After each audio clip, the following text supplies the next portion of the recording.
Adrian became aware of the silence first, not the absence of sound. The city was still there, muted but present.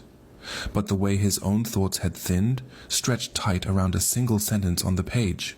"You listened." He sat back slightly, the book still open, lamplight pooling over the margins. Outside a car passed. Somewhere below a door slammed. Ordinary noises, all of them, yet they felt oddly distant, as though he were hearing them through a wall he hadn't noticed before. He told himself it was just good writing. That was the thing about horror when it worked properly. It didn't rely on shocks.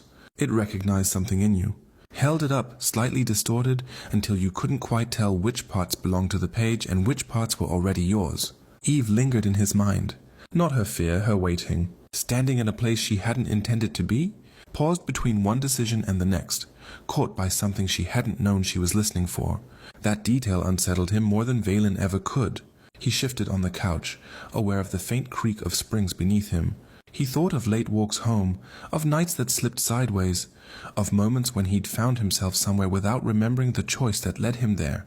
He glanced at the darkened window, half expecting his reflection to feel off somehow, delayed, misaligned.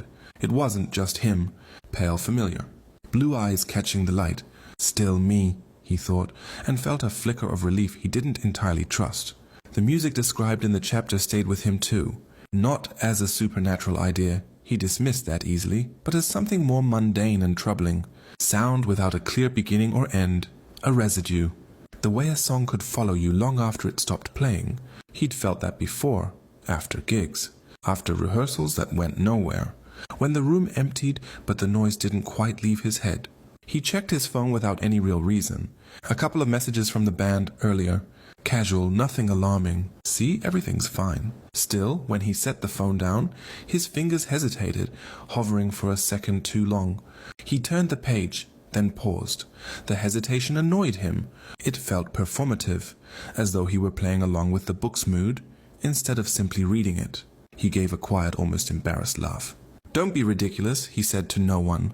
He closed the book and placed it on the coffee table, deliberately, flattening the cover with his palm. Eternal Junction. Under the lamplight it looked harmless. Cheap even, just another paperback. He stood, stretched, walked the length of the flat, grounding himself in familiar things. The scuffed floorboards, the faint smell of detergent, the open window breathing cool air into the room. Normal. When he turned the light off and headed to bed, he felt steadier, clear-headed. And yet, as he lay staring at the ceiling, a thought drifted in. Not frightening, just quietly persistent. He couldn't remember the last time he'd read something that felt less like entertainment, and more like a memory he'd misplaced. Up next, a new series of Missing or Murdered, You Decide.